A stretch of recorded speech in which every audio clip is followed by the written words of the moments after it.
ജീവിതത്തിൽ വല്ലാത്തൊരു ദുരന്തത്തിൽ കൂടെ കടന്നു പോവുക, ജീവിതത്തിൽ വല്ലാത്ത ദുരന്തത്തിലൂടെ കടന്നു പോവുക.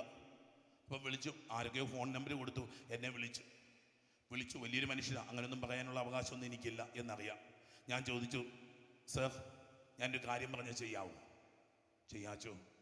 എന്താ ചെയ്യണ്ടേ? ഞാൻ പറഞ്ഞു, യെശയ്യാ വചനം 45-ാം അധ്യായത്തിൻ്റെ 2 മുതലുള്ള തിരുവചനങ്ങൾ എല്ലാ ദിവസവും ഒരു 100 തവണയെങ്കിലും, ഞാൻ എത്ര പറഞ്ഞ സംഖ്യ നോക്കണില്ല, 33 തവണ ഈ വചനം ചൊല്ലി അങ്ങ് പ്രാർത്ഥിക്കാൻ പറഞ്ഞു. ഒരു വലിയ മനുഷ്യനാണ്. He is placed in A high position. ഒരു ഉയർന്ന സ്ഥാനത്തിലിരിക്കുന്ന ഒരു മനുഷ്യനാണ്. ഈ മനുഷ്യൻ പറഞ്ഞു, ചെയ്യാച്ചോ. ഞാൻ എന്നിട്ട് പറഞ്ഞു കൊടുത്തു, യെശയ്യാ 45:2 നിങ്ങൾ ഈ വചനം കാണാപ്പാഠം പഠിക്കണം, വചനം പഠിക്കണം. ഞാൻ വായിച്ചു തരാം. ഞാൻ നിനക്ക് മുമ്പേ പോവുകയും മലകൾ നിരപ്പാക്കുകയും പിച്ചളവാതിലുകൾ തകർക്കുകയും ഇരുമ്പോടാമ്പലുകൾ ഒടിക്കുകയും ചെയ്യും. നിന്നെ പേര് ചൊല്ലി വിളിക്കുന്ന ഇസ്രായേലിന്റെ കർത്താവായ ദൈവം ഞാനാണെന്ന് നീ അറിയേണ്ടതിന് അന്ധകാരത്തിലെ നിധികളും രഹസ്യ ധനശേഖരവും ഞാൻ നിനക്ക് തരും. എൻ്റെ ദാസനായ യാക്കോബിനും ഞാൻ തിരഞ്ഞെടുത്ത ഇസ്രായേലിനും വേണ്ടി നിന്നെ ഞാൻ പേര് ചൊല്ലി വിളിക്കുന്നു. നീ എന്നെ അറിയുന്നില്ലെങ്കിലും ഞാൻ നിന്നെ പിതൃനാമത്തിൽ വിളിക്കുന്നു. Hallelujah, hallelujah, hallelujah. ദൈവമക്കളെ, അച്ഛൻ മുഴുവൻ വിഷയം പറഞ്ഞു വെക്കുന്നില്ല. മുഴുവൻ വിഷയം പറഞ്ഞാൽ അത് ശരിയാവത്തില്ലാത്തതുകൊണ്ട് അച്ഛൻ മുഴുവൻ വിഷയം പറയുന്നില്ല. കഴിഞ്ഞ ആഴ്ചയിൽ ഈ മനുഷ്യൻ എന്നെ വിളിച്ചിട്ട് പറഞ്ഞു, അച്ഛാ ആ തിരുവചനം ഒരു അത്ഭുത വചനമായി തീർന്നു. അദ്ദേഹത്തിന്റെ ജീവിതത്തിൽ ഉണ്ടാകാമായിരുന്ന ആർക്ക് സഹിക്കാൻ പറ്റാത്ത ഒരു ദുരന്തത്തിൽ നിന്ന് അദ്ദേഹത്തിന് വിടുതൽ കിട്ടിയെന്ന്. ദൈവമക്കളെ, നീ ജെറുസലേം ആകുമ്പോ കർത്താവ് നിന്നെ പടുത്തുയർത്തും. തിരുവചനം വീണ്ടും പറയുക, അവിടുന്ന് അവരെ ഒരുമിച്ച് കൂട്ടും, അവിടുന്ന് ഹൃദയം തകർന്നവരെ സുഖപ്പെടുത്തും. ഒരുപാട് മക്കൾ ഈ കൂട്ടായ്മയിലൂടെ അച്ഛനറിയാം, ചങ്കുപൊട്ടിയിരിക്കുന്ന കുറച്ചധികം മനുഷ്യര്, അതുകൊണ്ട് അച്ഛൻ പറഞ്ഞത് it is going to happen. ഇത് സംഭവിക്കുക ഇവിടെ. ദൈവമക്കളെ, നീ ഒരു മെഡിക്കൽ കോളേജിൽ, തൃശ്ശൂർ മെഡിക്കൽ കോളേജിൽ ചെന്നാൽ കിട്ടാത്ത ഒരു സൗഖ്യം നിനക്ക് ഇവിടെ കിട്ടാൻ പോകും. നിന്റെ മുറിവം വെച്ച് വിശ്വസിക്കുക മക്കളെ. നീ വിശ്വസിക്കുക എന്ന് പറഞ്ഞ ദൈവത്തിന്റെ സ്നേഹത്തിലേക്ക് നീ പ്രവേശിക്കുക എന്നുള്ളതാ. നീ പ്രാർത്ഥിക്കുക എന്ന് പറഞ്ഞ എന്താ ഇതിന്റെ അർത്ഥം? നീ ദൈവത്തിന്റെ സ്നേഹത്തിലേക്ക് പ്രവേശിക്കുക എന്നാ. നീ ദൈവത്തെ ആരാധിക്കുക എന്ന് പറഞ്ഞ എന്താ? നീ ദൈവത്തിന്റെ സ്നേഹത്തിലേക്ക് നിന്നെ തന്നെ വിട്ടുകൊടുക്കുക. Hallelujah, hallelujah, hallelujah, hallelujah. നിന്റെ ജീവിതത്തിലേക്ക് അവിടുന്ന് ഇടപെടും. അവൻ നിന്റെ മുറിവുകൾ വെച്ച് കെട്ടും. കഴിഞ്ഞിടയ്ക്ക് ഒരു അപ്പനും മോനും കൂടെ പ്രാർത്ഥിക്കാൻ വന്നു. അപ്പൻ്റെ തലയിൽ നല്ലൊരു കെട്ടുണ്ട്. കുറച്ച് നാളുകളായി, ഏകദേശം ഏതാനും മാസങ്ങൾ, ഒരു വർഷങ്ങൾ കഴിഞ്ഞിട്ടുണ്ട് ഈ സംഭവം. പരിശുദ്ധാത്മാവ് ഓർമ്മിപ്പിച്ച് തരുന്ന ഞാൻ നിങ്ങളോട് പറയുക. അപ്പനും മോനും കൂടെ വന്നപാട് ഞാൻ ചോദിച്ചു, എന്ത് പറ്റിയത്? തലയിൽ വലിയൊരു കെട്ട്. ആ മനുഷ്യൻ ആദ്യം മോനെ നോക്കി, പിന്നെ എന്നെ നോക്കി. ഒരു അപകടം പറ്റിയച്ചോ? ഞാൻ വിടുവോ? എന്താ അപകടം ചേട്ടാ? അതെ, ഇവൻ 8ാം ക്ലാസ്സിൽ പഠിക്കുന്ന പയ്യനാ. ഇരുമ്പ് കമ്പി എടുത്ത് എൻ്റെ തലക്കിട്ടടിച്ചതാ. പൊട്ടിപ്പൊളിഞ്ഞിരിക്കുക അയ്യാപ്പൻ. ഡോക്ടർ ഹോസ്പിറ്റലിൽ ചെന്നപ്പോൾ പറഞ്ഞത് വീണ് തലപൊട്ടിയെന്നാണ് പറയുന്നത്. ഇവൻ കമ്പിപ്പാര കൊണ്ട് അടിച്ചതാ. മൊബൈൽ ഫോൺ വാങ്ങിച്ചു കൊടുക്കാഞ്ഞതിന്. മക്കളെ വളർത്തുന്നവരാണ് നിങ്ങളുടെ ചങ്കിലെത്തിയ. മിനിഞ്ഞാന്ന് ചൊവ്വാഴ്ച അന്തോണിസ്വനാൾ തീർത്ഥാടന കേന്ദ്രത്തിൽ ഒരു വല്യമ്മ, ഞങ്ങൾ വല്യമ്മ എന്നൊക്കെ പറഞ്ഞാൽ ഇവിടുത്തെ ഭാഷയും വ്യത്യാസം. വല്യമ്മ എന്ന് പറഞ്ഞാൽ അമ്മയുടെ അമ്മ നിലവിളിച്ചിരിക്കുക. അവരുടെ മകൻ്റെ പേര് രോഹൻ. ഇന്നലെ വിമലേരി കത്തീഡ്രലിൽ ഇപ്പം തിരുനാൾ ഞാൻ അവിടുന്ന് ഓടിപ്പോയിരുന്നു. ഞാൻ അച്ഛന്മാരോട് പറഞ്ഞിട്ട് 1.5 എനിക്ക് ഇവിടെ സ്ഥലം വിടണമെന്ന് പറഞ്ഞിട്ടുണ്ട്. ഇന്നലെ ചൊവ്വാഴ്ച വന്ന് നിലവിളിച്ചിട്ട് വെച്ചോ, 20 വയസ്സും കണ്ടുള്ള രോഹൻ ബൈക്ക് ആക്സിഡൻറ്റിൽ അബോധാവസ്ഥയിൽ മരണത്തോട് മല്ലടിച്ച് നിൽക്കുക. അവൻ്റെ വല്യമ്മ കൂടാരത്തിലിരുന്ന് അന്ന് പകൽ മുഴുവൻ നിലവിളിച്ചു തന്നെയാണ്. ഞാൻ അങ്ങോട്ട് പോകുമ്പോൾ എൻ്റെ മുഖം അങ്ങോട്ട് വരും, ഇങ്ങോട്ട് വരും, അങ്ങോട്ട് വിടുന്നില്ല, പുറകെ നടക്കുക. കാരണം അവർക്കല്ലേ അവരുടെ കുഞ്ഞിൻ്റെ ജീവൻ അത്രയ്ക്ക് വലുതല്ലേ. അങ്ങനെ കരഞ്ഞു. ഇന്നലെ ദൈവമക്കളെ കത്തീഡ്രൽ ദേവാലയത്തിലെ തിരുനാളിന് ഒരു കുർബാന ചൊല്ലിയത് അവരാണ്. അവരുടെ മകൻ ജീവനിലേക്ക് കടന്നു വന്നു. ഓർമ്മ വെച്ചു. ആ കുട്ടി സംസാരിക്കാൻ തുടങ്ങി. മക്കളെ, ഒരുപാട് കുടുംബങ്ങൾ പെൺകുഞ്ഞുങ്ങളെ വളർത്തിക്കൊണ്ട് വരുന്ന മാതാപിതാക്കളല്ലേ നിങ്ങൾ? പെൺകുഞ്ഞുങ്ങള് തീയല്ലേ വാസ്തവം പറഞ്ഞ? ഈ കുഞ്ഞ് എങ്ങനായി തീരും? അതിനെ കെട്ടിച്ച് ഒരു വഴിക്ക് വിടുന്നത് വരെ മനസ്സിൽ തീയുമായിട്ട് നിൽക്കുന്നവരല്ലേ നിങ്ങള്?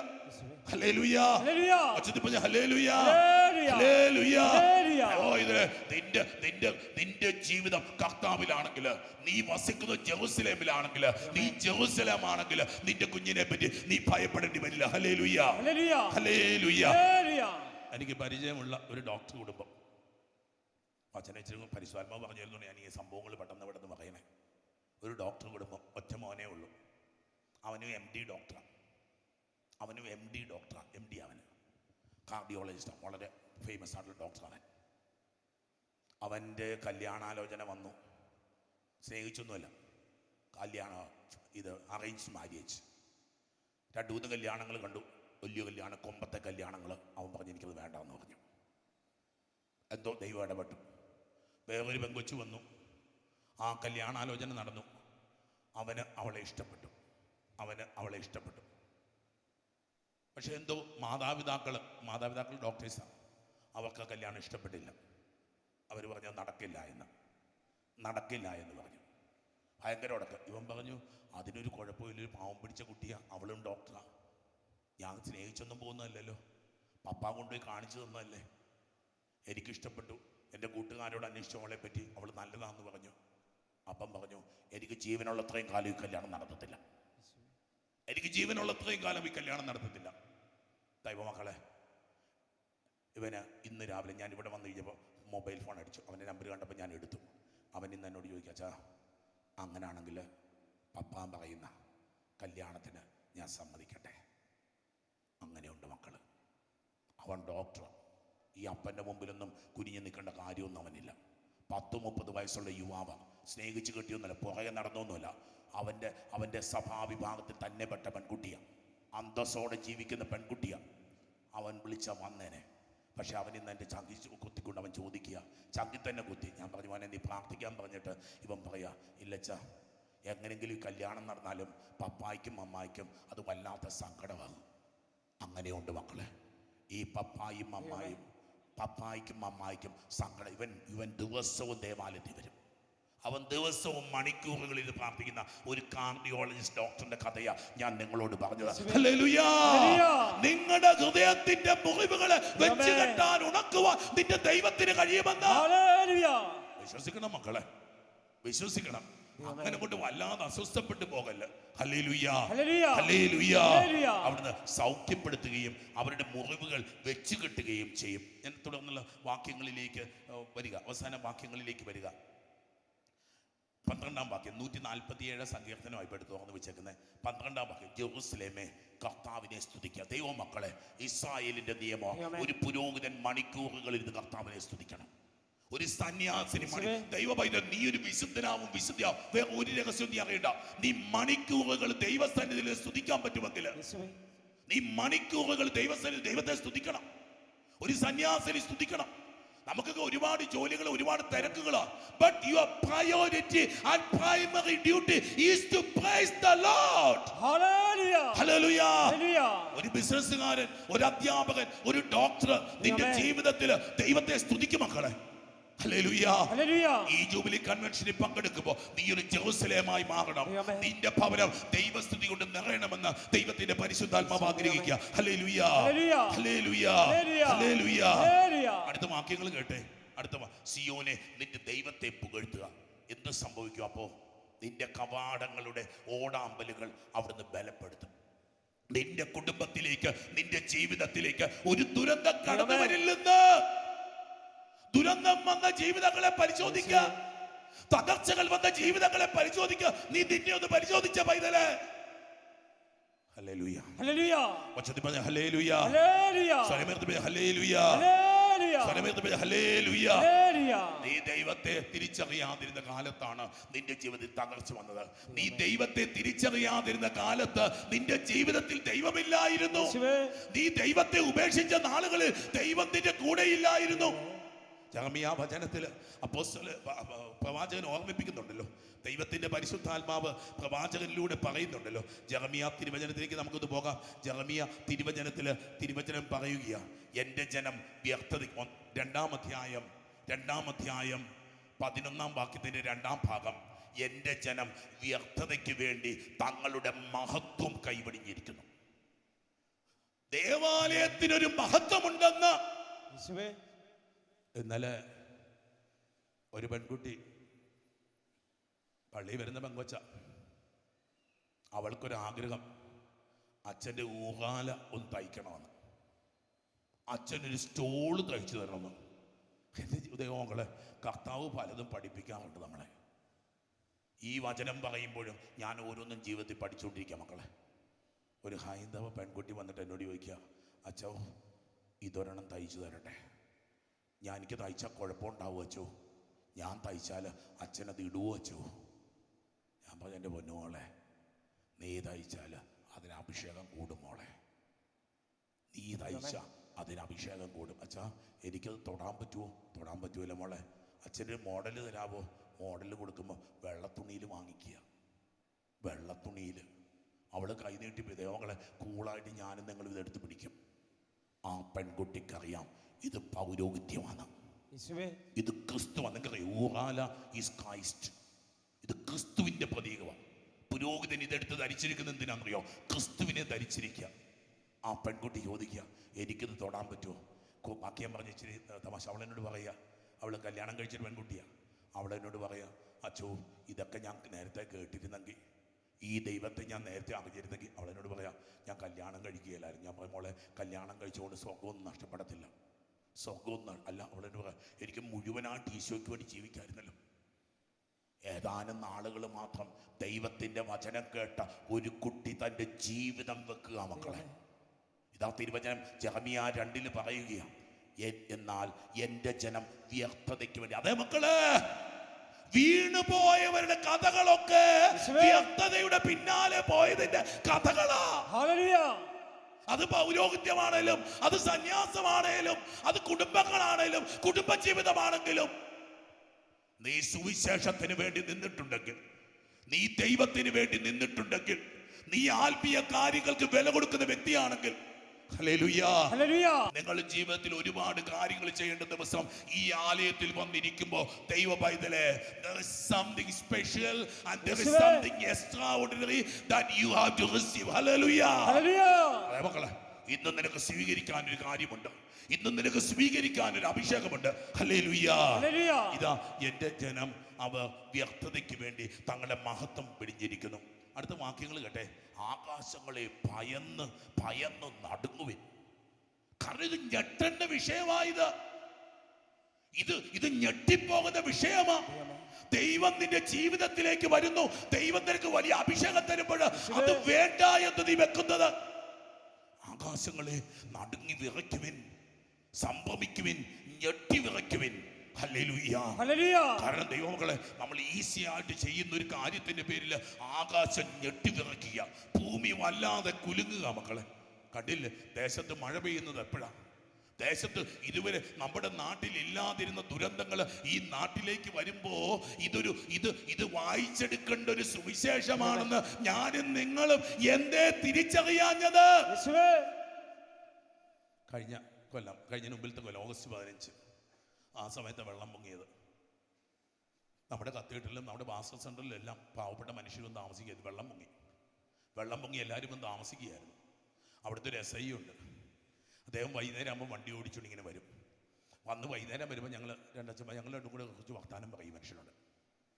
അദ്ദേഹം മറ്റൊരു സഭാവിഭാഗത്തിൽപ്പെട്ട ഒരാളാണ്, പ്രൊട്ടസ്റ്റന്റ് സഭയിൽപ്പെട്ട ആളാണ്. അദ്ദേഹം വന്ന് നിൽക്കും, വന്നിങ്ങനെ വർത്താനമൊക്കെ പറയും. എന്നിട്ട് ഏതാണ്ട് 1-2 ആഴ്ച ഉണ്ടായിരുന്നില്ല മഴ. അങ്ങനെ അവിടെ താമസിക്കുക. ഈ പോലീസ് ഉദ്യോഗസ്ഥൻ എന്നോട് പറഞ്ഞ കാര്യം ഇതാണ്, അച്ചോ പോലീസ് സ്റ്റേഷനിൽ കേസുകളൊന്നും ഇല്ല കേട്ടോ.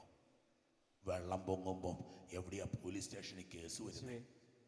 പെരുമഴ പെയ്തപ്പോ മനുഷ്യൻ പാപം ചെയ്തില്ലെന്ന്. അവൻ പാപം ചെയ്യാൻ മറന്നുപോയി, അവൻ കൊല്ലാൻ മറന്നുപോയി, അവൻ വ്യഭിചാരം ചെയ്യാൻ മറന്നുപോയി. ഇതിനെയാണോ നമ്മൾ ദുരന്തം എന്നൊക്കെ വിളിച്ചത്? അന്ന് പള്ളിയിലും പള്ളിമേടയിലും ഒക്കെ പാവപ്പെട്ട മനുഷ്യര് ഈ മുസ്ലിംമാരും ഹിന്ദുവും ക്രിസ്ത്യാനിയും ഒന്നിച്ച് താമസിച്ചു. ഒരു പാത്രത്തിൽ നിന്ന് അവൻ കഞ്ഞി കുടിച്ചു, ഒരു ഹോളിൽ പായ നിരത്തിയിട്ട് കിടന്നു. ധനികനും ധനമില്ലാത്തവനും ഒക്കെ ഒരിടത്ത്. ഇതാണോ ദുരന്തം? ഇതാണോ ദുരന്തം? Hallelujah, hallelujah. ദൈവമക്കള് ജീവിതത്തെ വചനം വായിക്കണം. വചനം ബൈബിളിൽ മാത്രമല്ല, നിന്റെ കണ്ണുകളിലൂടെ നീ കാണുന്നിടത്തൊക്കെ, നിന്റെ മുമ്പിലിരിക്കുന്ന മനുഷ്യരില്, നിന്റെ ചുറ്റുപാടുമുള്ള പ്രപഞ്ചത്തില് നീ ദൈവത്തെ കാണണം. അസീസിലെ ഫ്രാൻസിസ് പുണ്യാളിന്റെ പ്രത്യേകത അതല്ലായിരുന്നു? ചുറ്റുപാടുമൊക്കെ ഇങ്ങനെ ദൈവത്തെ കാണുക, ചുറ്റുപാടുമൊക്കെ ദൈവത്തെ കണ്ട് കണ്ട് കണ്ട് അവൻ ക്രിസ്തുവിനെ പോലായി, അവൻ രണ്ടാമത്തെ ക്രിസ്തുവായി മാറുക. Hallelujah, hallelujah. തിരുവചനം ഞെട്ടി വിറയ്ക്കുവിൻ. എന്തെന്നാൽ എന്റെ ജനം രണ്ടു തിന്മകൾ പ്രവർത്തിച്ചു, ജീവജലത്തിന്റെ ഉറവയായ എന്നെ അവർ ഉപേക്ഷിച്ചു. അതേ മക്കളെ, അതേ ജീവിതത്തിന്റെ ഏറ്റവും വലിയ ദുരന്തമതാ. അവന്റെ കയ്യിൽ നിന്ന് കൈവിട്ട നിന്നെ താങ്ങാൻ വേറൊരുത്തൻ രണ്ട് കൈയുമായിട്ട് നിൽപ്പുണ്ട്. രണ്ട് കൈയുമായിട്ട് നിൽപ്പുണ്ട്. ദൈവ പൈതലേ, നീ ഓർത്തോ ഇത്? നീ അവന്റെ മേൽ നിന്ന് കൈവിട്ടാല് നിന്നെ കൊണ്ടുപോകാൻ രണ്ട് കൈയും നീട്ടി ഒരുത്തൻ നിൽപ്പുണ്ട്. അവ ജീവജലത്തിന് ഉറവയായ എന്നെ ഉപേക്ഷിച്ചു. ജലം സൂക്ഷിക്കാൻ കഴിവില്ലാത്ത പൊട്ടക്കിണർ തേടി. നീ കോരി കോരി മടുക്കുമെന്നല്ലാതെ നിനക്ക് ഒരു തുള്ളി വെള്ളം കിട്ടില്ലെന്ന്.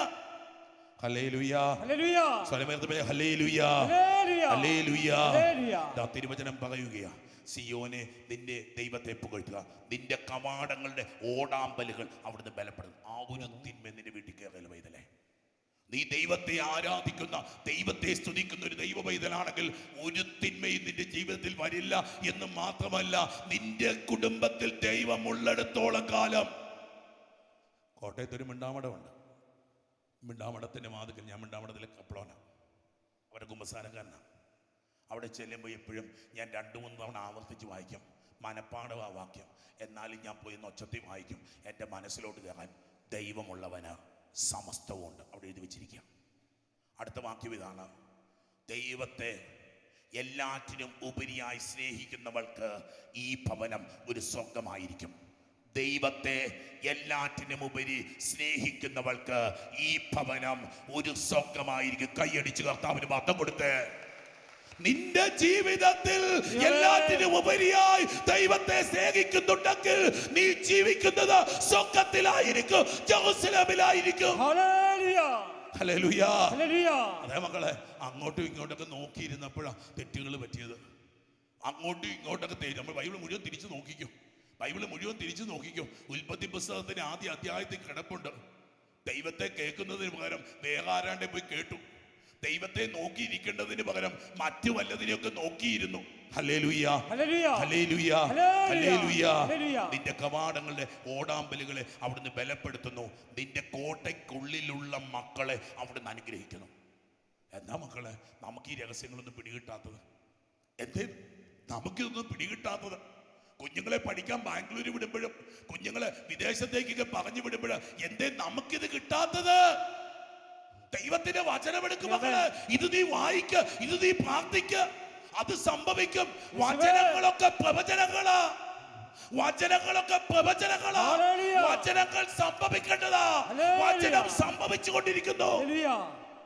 മക്കളെ, വചനം സംഭവിച്ചുകൊണ്ടിരിക്കുന്നു. വചനം സംഭവിച്ചുകൊണ്ടിരിക്കുന്നു. നിങ്ങൾ കേൾക്കുന്ന മാത്രയിൽ പഠിക്കാൻ പോയിരിക്കുന്ന നിങ്ങളുടെ കുഞ്ഞുങ്ങൾ ഇപ്പോൾ അനുഗ്രഹിക്കപ്പെടുക.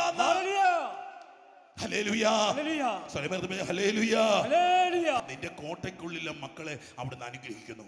അവിടുന്ന് നിന്റെ അതിർത്തികളിൽ സമാധാനം സ്ഥാപിക്കുന്നു. നിന്റെ അവിടുന്ന് വിശിഷ്ടമായ ഗോതമ്പ് കൊണ്ട് നിന്നെ തൃപ്തിയാക്കുന്നു. വിശിഷ്ടമായ ഗോതമ്പ്. നിനക്ക് രോഗം പിടിക്കുകയല്ലെന്ന്, നിനക്ക് ക്യാൻസർ വരികയല്ലെന്ന്. Hallelujah, hallelujah. ദൈവങ്ങളെ, നമ്മൾ നേരത്തെ വായിച്ച 122-ാം സങ്കീർത്തനത്തിലേക്ക് ഒന്ന് കടന്നു ചെല്ലാം. ഇതാ ജെറുസലേമിന്റെ അവസ്ഥ. ജെറുസലേമിനെ പറ്റി പഠിപ്പിക്കുക 122-ാം സങ്കീർത്തനത്തില്. നന്നായി പണിതിളക്കിയ നഗരമാണ് ജെറുസലേം. നീ ഒരു ദൈവ പൈതലായി മാറുമ്പോ നിന്റെ ജീവിതത്തെ നിന്റെ ദൈവം പണിതുയർത്തും. നിന്റെ ജീവിതത്തിന് വേണ്ടത് നിന്റെ ദൈവം ക്രമീകരിക്കും. നീ പരക്കം പായേണ്ട പൈതലേ, നീ ഒരു റെക്കമെൻഡേഷനും പോകണ്ട. വചനത്തിൽ ഉറപ്പില്ലാത്തതുകൊണ്ട് നീ ഓടിക്കൊണ്ടിരിക്കണേ. വചനത്തിൽ ഉറപ്പില്ലാത്തത് കൊണ്ട് നീ ഓടിക്കൊണ്ടിരിക്കുന്നേ.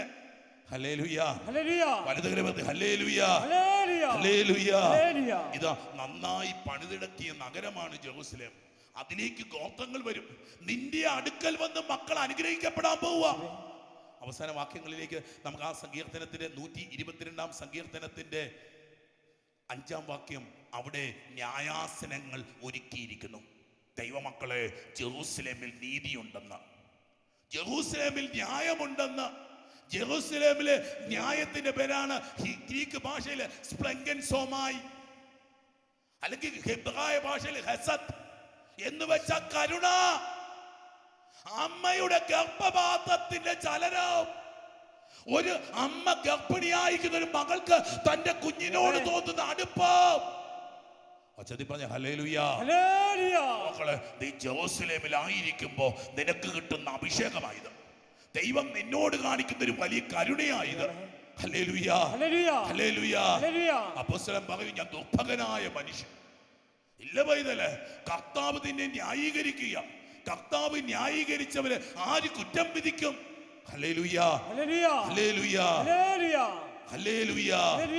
തിരുവചനം വീണ്ടും 7-ാം വാക്യം, 122-ാം സങ്കീർത്തനത്തിന്റെ 7-ാമത്തെ തിരുവചനം. നിന്റെ മതിലുകൾക്കുള്ളിൽ സമാധാനവും. എവിടാ? നിന്റെ ചങ്കില്.